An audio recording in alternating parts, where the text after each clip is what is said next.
Hello, welcome to another edition of the Poems I Love. My name is Kayode Sanni, and this is one out of the many appearances I'll be making on here on this podcast. And I'm super excited to be here with you doing this as I read three poems, all from one poet, author, spoken word artist by the name Rudy Francisco. And these three poems seem to weave around the concept of love, forgiveness, healing, and everyday reminder for living. But a quick background as to why I'm here and why I chose to go this path. I recall that the first time I encountered poetry was when I was in GSS3, when we were doing English in literature, or is it literature in English now? Pardon me, I've forgotten how the name works now. I think it's literature in English. Yes, that's the title of the subject then. And I recall that that was my first encounter with poetry, where we learned figurative devices, and also where I encountered drama, the concept of prose, and we had to read different books and were tested on those levels. And it seemed somewhat to look like poetry was indeed a good thing for me. However, I didn't finish secondary school as an art student. I finished as a commercial student. But fast forward to 2018. That was 2018 was when I was trying to learn about songwriting because I was already immersed in music. And by the way, I'm a musician also. So as at that time, I'm a songwriter also. So as at that time, I was trying to learn songwriting on a deeper level, trying to see how I can improve on my songwriting. And so I recall that I read this book, Songwriting for Dummies. If you read that book, I'm sure you know the Dummy series, where you had dummies for this for that, all of those subjects, and they had to simplify it at the most basic level. So I recall that I read the book Songwriting for Dummies, and also to now step it up, I had to go and read Poetry for Dummies, and that was my first attempt at trying to really understand poetry and to be able to apply poetry in my songwriting and to improve my approach to how I write songs, basically. And in order to also step it up was where I started to read materials in terms of books. And I recall that the first book I ever read was by Rudy Francisco, and I think the first one I read was Helium. And Rudy Francisco strikes me as one fine author who writes about love. I'm telling you, this guy is good with love. And the reason why I actually like his writing is because he writes as I would imagine someone will write about love or will write about poetry. And it's just it's so interesting to be here, and I'm super glad to be doing this. Like I said, I'm going to be reading three poems, all from Rudy Francisco. So let's do this together. And so the first poem I'll be reading is titled The First Time We Said Hello. It's actually a love poem, and I so much love this. All right, so let's go. The first time we said hello, it felt as though predolactes were flapping their wings against the cold core of my stomach. That day, Cupid didn't have an arrow large enough to hold a love this size. So he hijacked a plane and flew it into my chest. You make me want to jump off the highest building in the city just to prove that I'm invincible with you next to me. I'm saying, like, don't text me or instant message me. Trust me, it's important that I hear your voice tonight.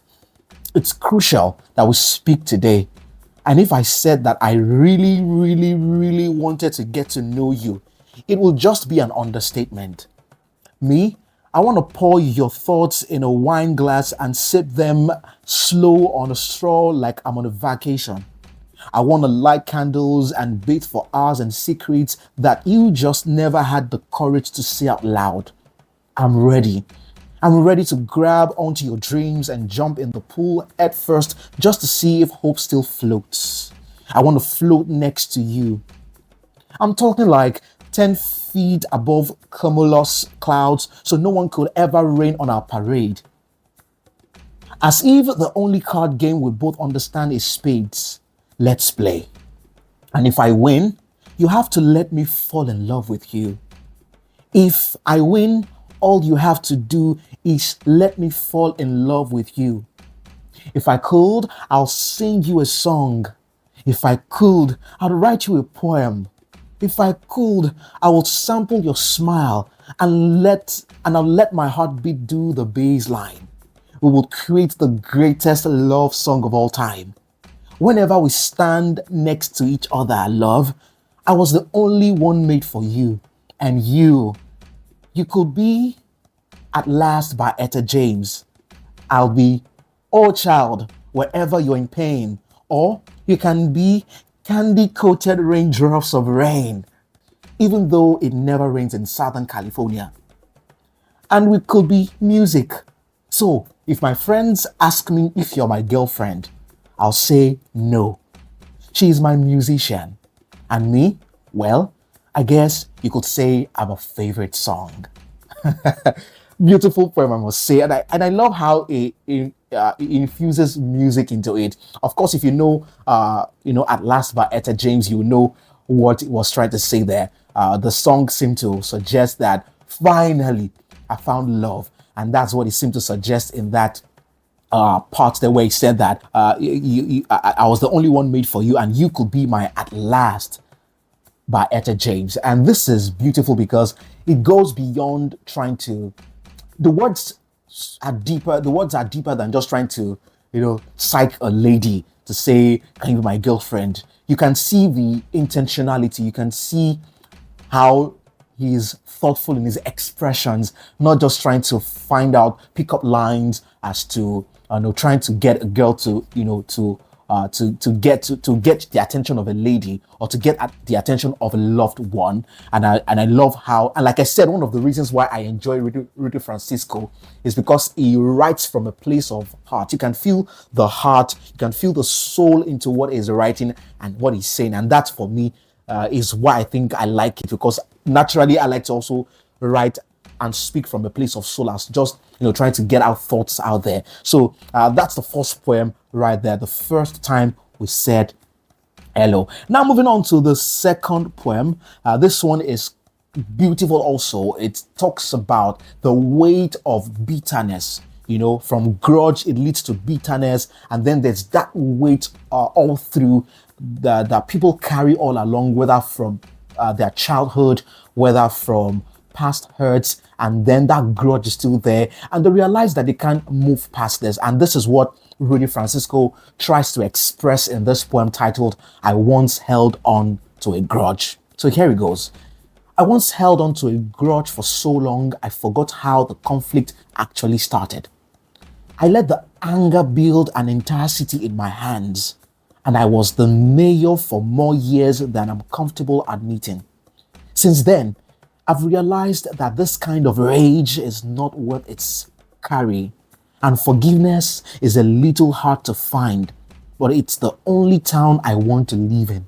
It's quiet here, and real estate is cheaper. I like that last line. It's quiet here, and real estate is cheaper. It's just to show you how grudge can be heavy, and this is him just trying to express the weightiness of grudge and bitterness. And that's why he's saying that, and forgiveness is a little hard to find, showing that sometimes you could have held on to a grudge, unforgiveness so much that or you can be so embittered such that forgiving may be hard. And here is admitting that forgiveness is a little hard to find. Everyone who has gone through one level of hurt or pain will admit that forgiveness is a little hard. But he goes on now to say that it's only the town I want to live in, having acknowledged that, the grudge was, it was heavy, and, talking about how anger built into an entire city, and that's how life can be sometimes when we allow anger or bitterness, to linger on for so long. And I love the last statement he made, saying that forgiveness is a little hard to find, but it's the only town I want to live in. It's quite there. Talking about the peace and the bliss that forgiveness brings along, saying that real estate is cheaper. So which estate would you want to live in? Unforgiveness or forgiveness? All right, moving on to the third poem. This one is a series of gentle reminders. It's titled A Series of Gentle Reminders, and this is where it begins to weave in several concepts into one poem. So the title is A Series of Gentle Reminders. Delete the number, trash the boxes, give the sweaters away. Stop holding on to things that do not fit you anymore. Clutter has many faces. Forgive them.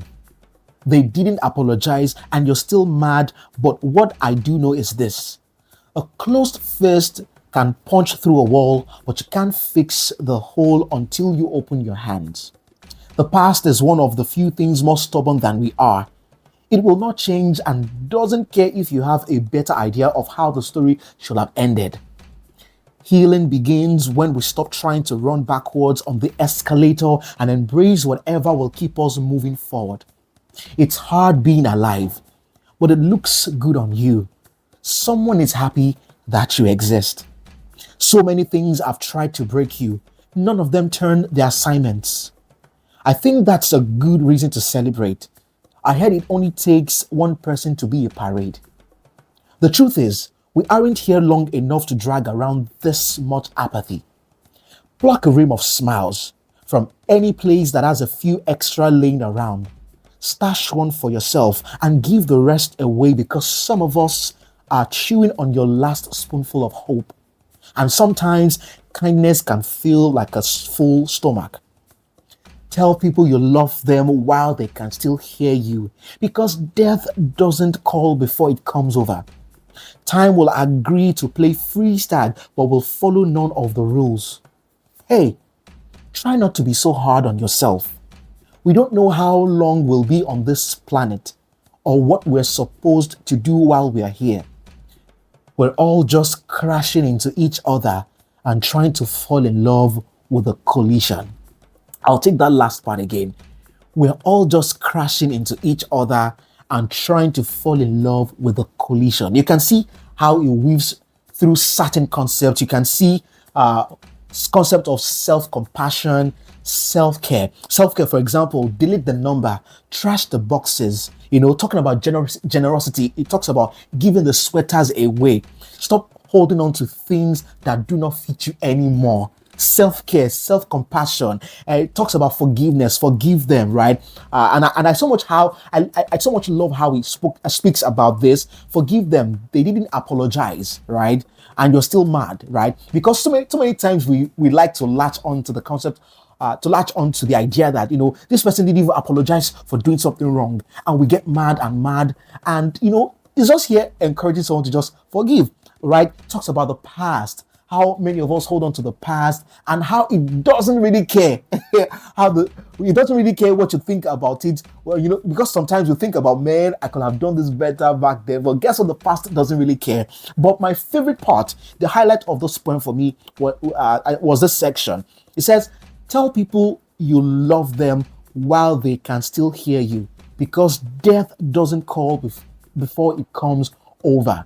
Reminding us that being able to share love and tell the ones around us, telling them we love them is very critical, right? Because I'm sure that if you have lived long as I have lived, or even higher, or more than I've lived, you can tell how it's until when someone dies that we sending the accolades. We have this book where we just begin to write about these people, but while they were alive, we didn't say that much, right? I imagine a father who couldn't tell his son how much he was proud of him until the son died, and he now lives in this regret, or a son or a child who couldn't find the time to tell his parents that he loved them until they died, and now he misses them and all of that. So that for me is the highlight of it. But much more was where he said we're all just crashing into each other. Okay, let me take this one. He said, try not to be so hard on yourself. We don't know how long we'll be on this planet or what we're supposed to do while we're here, because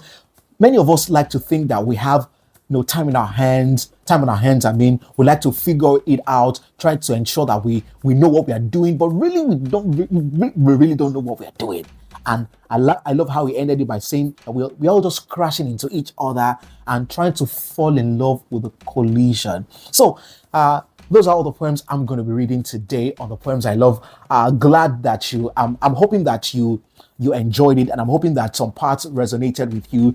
And if there's any part of the poem that resonated with you, or if there's any of the poems that I read today that you like or enjoyed in particular, ensure to drop it in the comment section. Let's engage together. And also to remind you to please like, comment, share, and turn on the notification, and also subscribe to the channel. Tell everyone, share to everyone to subscribe to the channel, because this is the place to be. The poems I love. And once again, my name is Kayode Sanni. Until I see you next time, stay good.